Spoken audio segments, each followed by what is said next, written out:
Hey, sweet people. It's been a while since I've recorded something, and there's a lot going on, a lot of growth and benefit from what's going on for me. So I'm sharing and I'm seeing some of the challenges since the election that we're running into. Some themes that we've seen before and that I'm going to advocate taking a fresh look at. And I'm going to challenge the concept of purity, which, for some might sound like I'm saying, well, let's be bad. No, this is time for everything, but no, what I'm talking about is how our commitment to principles can show up as imbalance and how it actually not only leads to our pendulum swings, but can lead to societal pendulum swings. And we refresh opposition when we preach imbalance. So, and one of the places that this is, I'm going to get emotional first, and then I'm going to go to principle, and then I'm going to start putting it all together, and finally I'm going to talk about the cost. Getting emotional. There is in relationship something that, believe me, I'm still learning. This is. I am not preaching from mastery here. I am preaching from having seen the cost of imbalance and having seen the opportunity that surprises me. Like there's an opportunity in tension that I would never have understood. I've spent decades, following harmony. I really have. It's, about 30 years where harmony was the thing and love was the thing and oneness was the thing. I didn't really think that individuality was really much of a concern because that's not the principles that I'd been benefiting from. I benefited powerfully from focus on connection. It brought me out of my shell. It helped me engage in the world. It helped me to really enjoy being with people. And there's so much I got out of the things that I did get exposed to, in terms of harmony, love, and oneness. And I did not understand how, it took me decades to learn how, if that was the only thing going on, there was imbalance. And to recognize how that was causing struggle. Like, trying to do harmony all the time, ironically, can lead to more struggle inside. And it's a strange and interesting thing. So, and one of the things that this came out of was realizing that individuality doesn't have to be a stuck place. It doesn't have to be, just because you believe in your individuality doesn't mean that has to be the only thing you believe in. And just because you believe in your connectedness doesn't mean that that's the only thing you have to believe in. Realizing that some of these things that we deal with as pure principles and align ourselves to these things because I've done inner work for these things, that they are not supposed to be by themselves. They're better off with a companion principle, with a balancing resource, like connectedness and empowerment, how they support each other, autonomy and connection, space and possibility. By partnering space and possibility, we find a balance of rest and energy. And how tension in a situation is part of creating expansion. That, like if my goals call to me, if I put not just living from the inside out, which is a popular phrase in modern spirituality, living from the inside out, Centers for Spiritual Living that gets refreshed regularly, but to also have it that life, you know, how did Rumi put it? Let yourself be silently drawn to that which you love. So it's not just from the inside out. It's also, what is the thing? What are the things that are outside me that kind of pull me? So all that. And now I want to get into purity, and I'm going to go back to my childhood, being raised as an Episcopalian and hearing over the course of a year, basically the entire Bible would be shared. Every week there was something from the Old Testament, something from the New Testament, and then something from the Gospels, all three of those. And they'd cover the entire Bible over the course of a year, every year. So I'd have this recurring experience, at least once a year, of hearing Matthew chapter 23, where Jesus gets mean. I mean, the guy who in Matthew 7, verse 1 says, "Judge not lest thou be judged." He gets pretty judgmental about if we're just doing the doing, especially if we're especially concerned about the appearance of that, and we're not doing the inner work. I mean, Matthew 23, verse 26, clean first the inside of the cup and dish, and then all will be clean for you. I mean, that's a pretty brazen statement. Do the inner work and all of life will be aligned. It's pretty extraordinary. But a lot of the chapter is about hypocrisy and challenging hypocrisy, challenging people who say one thing and do another.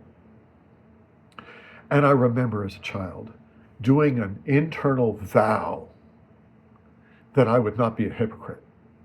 And for me, what that looked like is if I am going to say a principle, I'm going to absolutely do it. And if I'm going to commit to doing a principle, I'm going to do it all the time. I'm going to make sure that I'm consistent and dedicated and thorough and, like doing it all the time without exception is the way I was going to apply principles.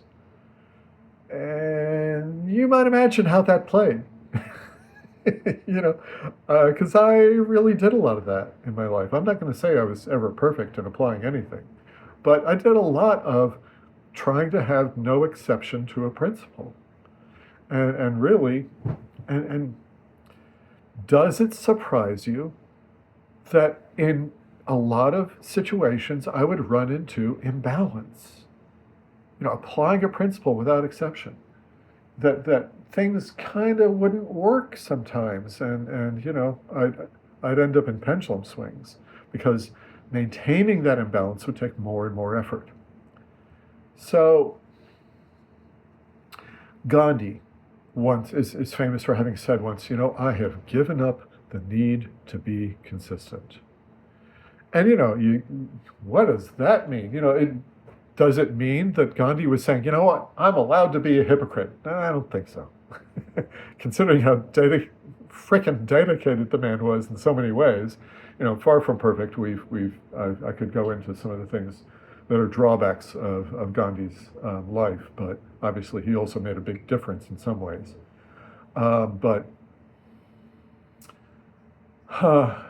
Saying he didn't need to be consistent anymore. Was that hypocrisy, or was that him gaining a sense over time, having gained a sense of organic balance, of what it looks like to allow space for your humanity? And I think this also shows up in Buddhist principles. I mean, there's a famous teaching, a famous story of Buddha. One of his enlightening moments, he's near the river and he hears a musician teacher teaching stringed instrument to his pupil, and they're on a boat going by, which that's another metaphor. Meditation can be in a lot of ways watching our thoughts and feelings like it's a boat going by.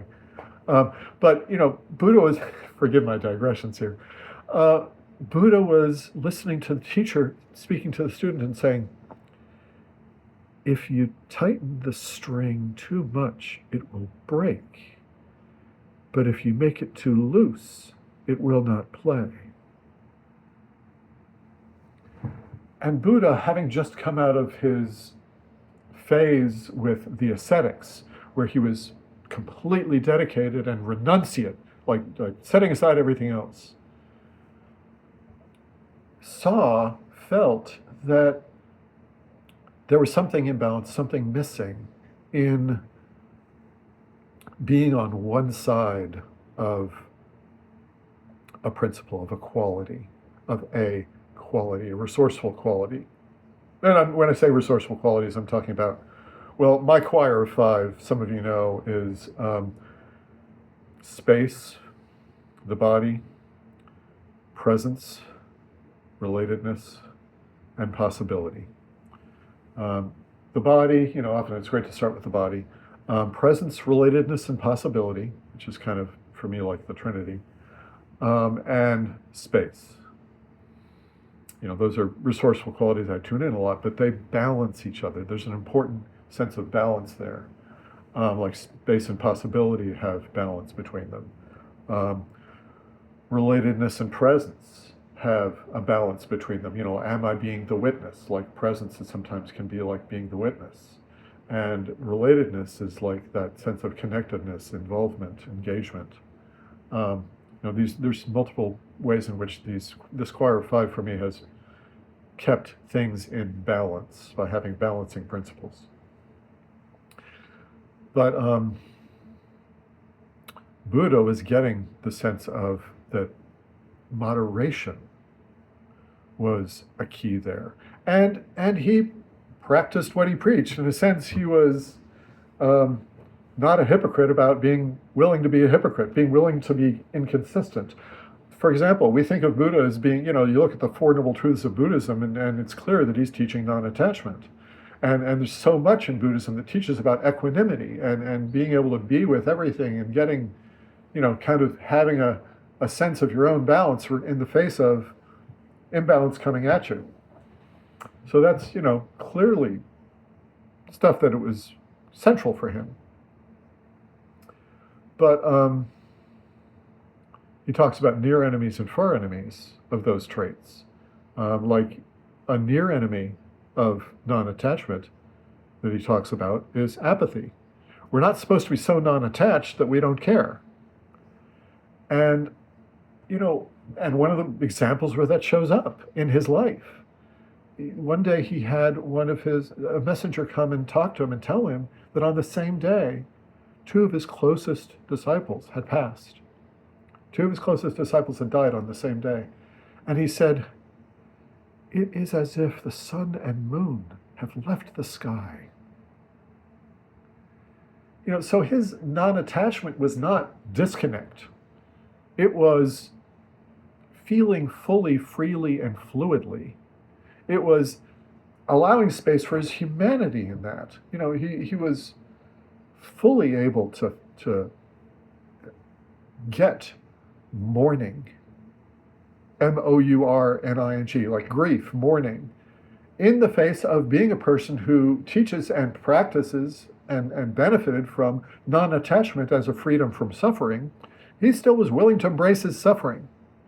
That willingness to be inconsistent is part of how we know balance, and that giving space to whatever's here is one of the ways we get free from it.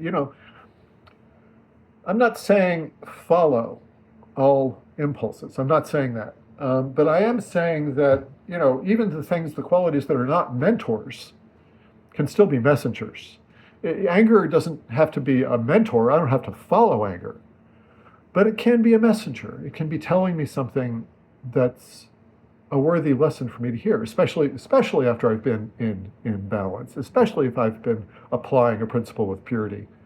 The things that may come up, like fear or sadness or apathy, or depression. I mean, these are things that, Jeff Foster says that being depressed is a call for deep rest.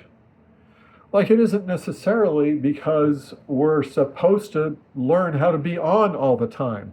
Depression can be showing up because we haven't learned to retreat. We haven't learned to let go of connectedness once in a while and be an individual and be in your own space.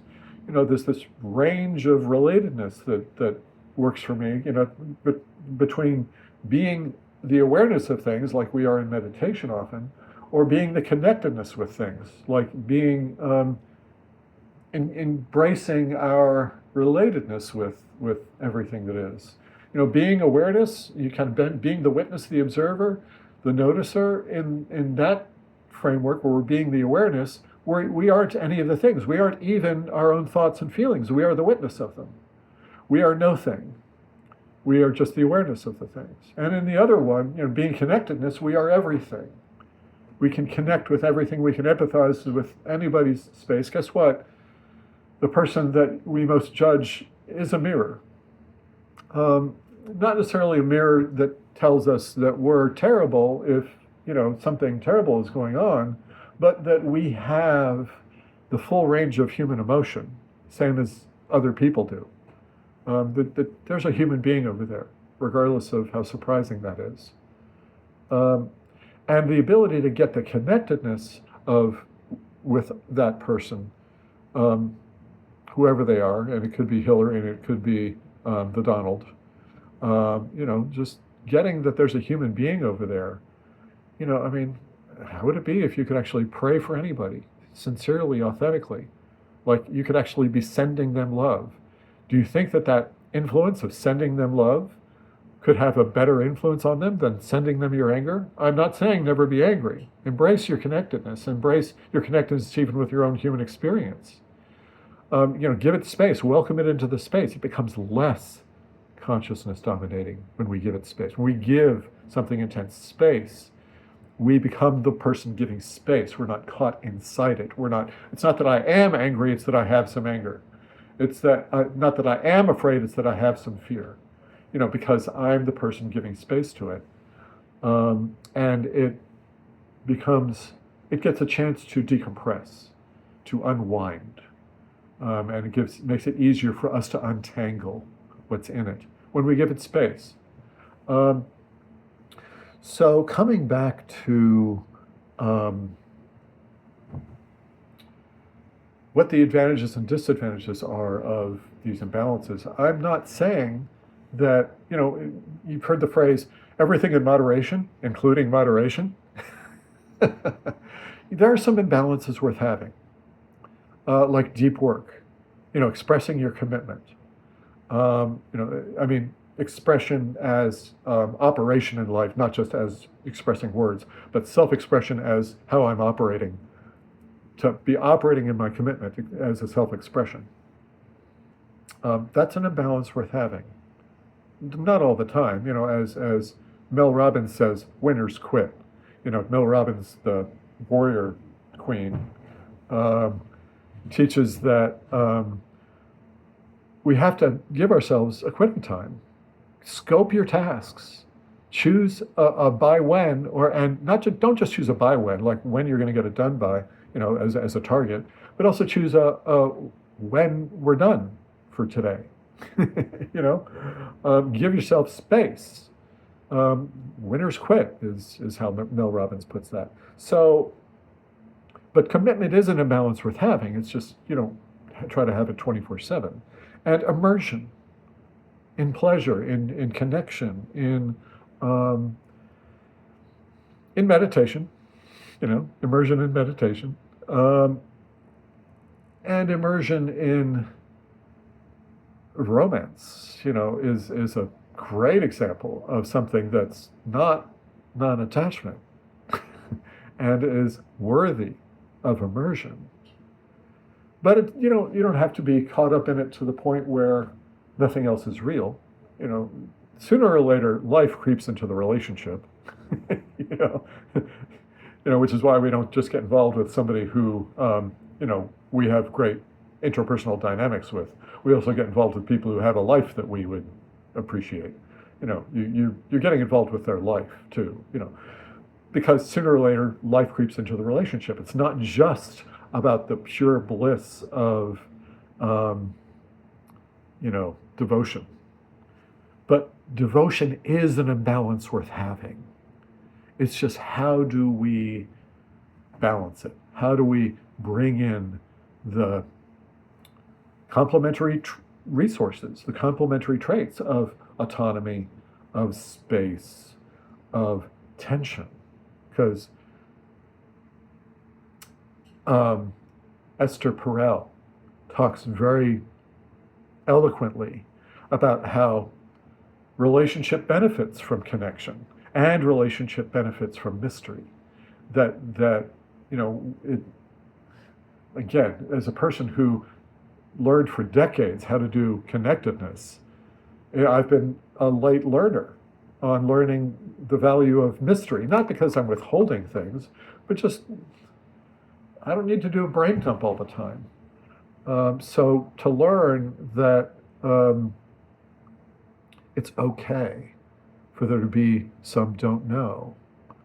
And guess what? Because the reality is, there always is. Not only because you can never fully know another person, but because guess what? They don't know themselves fully. We're trying to get to know another person, completely. Well, they don't know themselves completely. Do you feel exactly the same as you do the way you feel today? Is it exactly the same as any other day in your lifetime? Could it be that you're a little bit different person every day, sometimes every moment, depending upon the day? Some days have more continuity in them. But,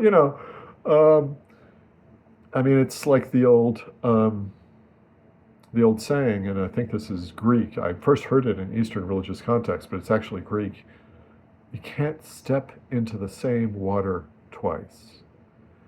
Anyway, so where I started and where I want to come back to is that there is, the I Ching talks about how opposites evolve into opposites.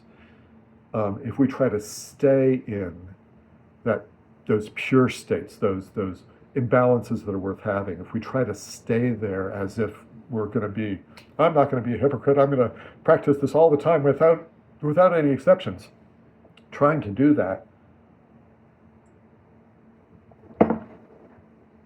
can put us in a place where we're trying to effortfully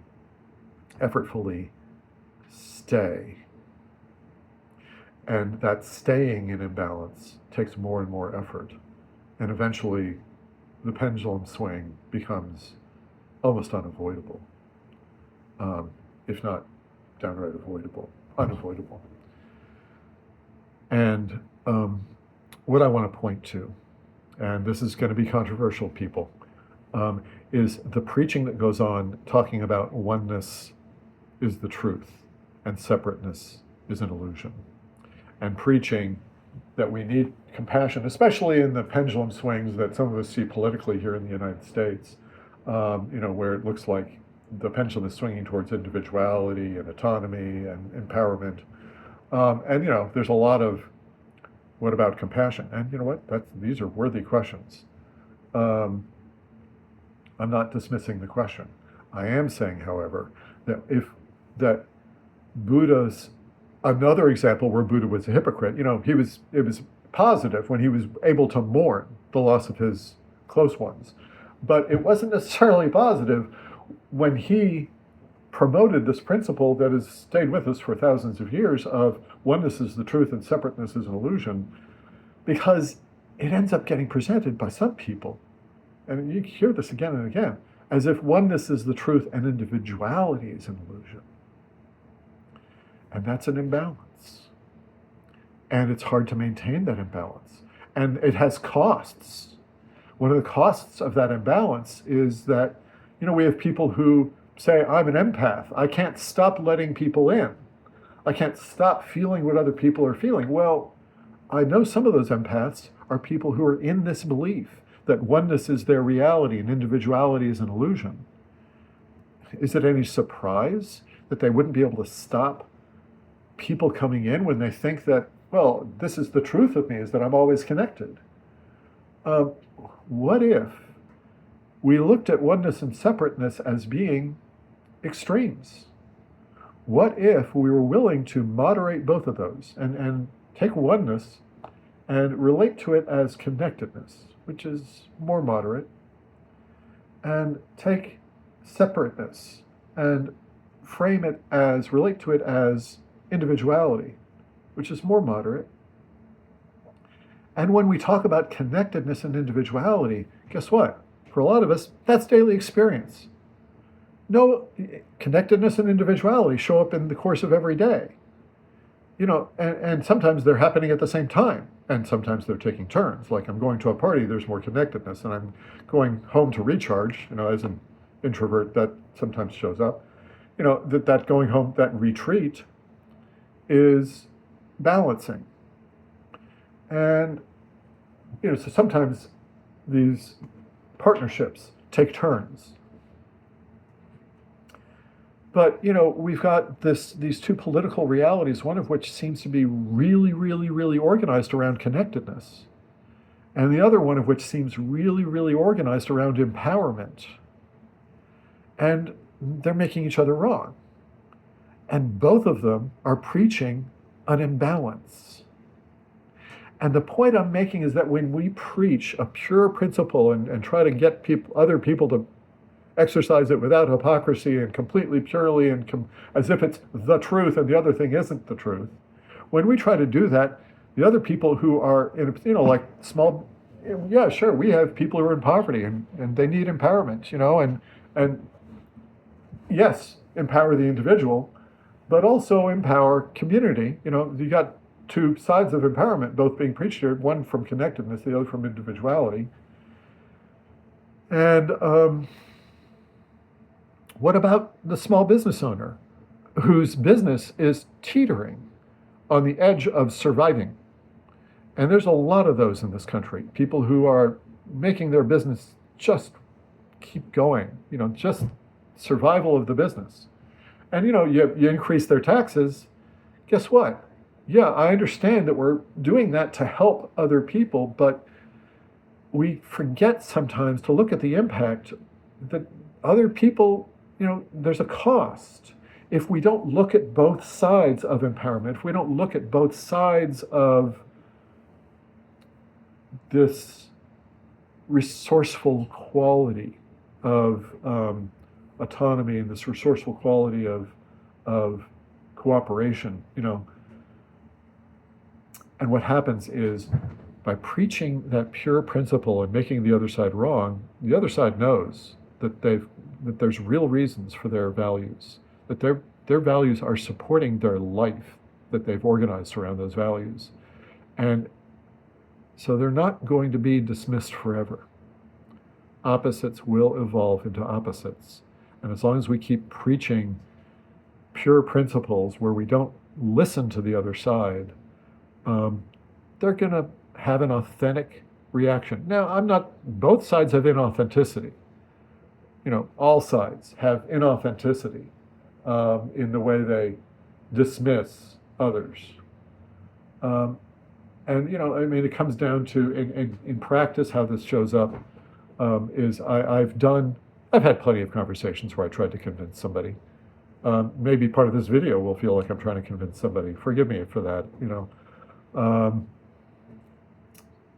But when I've stood in the place of that my goal is not to impart my ideas of connection, but to impart the energy of connection by being the change, being the connectedness right here, right now, with that person, regardless of their ideas.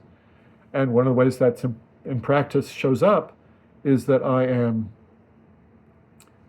making them feel heard. I don't have to make them feel right. The conversation can be beyond ideas of wrongdoing and right doing. It can just be about knowing each other's world. It can be about making each other feel heard. And again, I've had these situations where somebody who is in a very polarized opposite point of view from me ends up saying something to me like, well, you're one of the reasonable ones. And it's not because I changed my point of view. It's just because I made sure that they felt heard. And yeah, I've had in mind, and it worked, that making them feel heard, there was an opportunity for me to feel heard too. You know, you can't look in the mirror and say, you smile first. Doesn't work. But, if I'm willing to initiate feeling heard, both people feeling heard, it can go both ways. It can mirror effectively. And it doesn't create those pendulum swings. Where the I Ching says opposites evolve into opposites, A Course in Miracles says love is the law that has no opposite. And that's a great place to stop. Love energy to you all and to yours.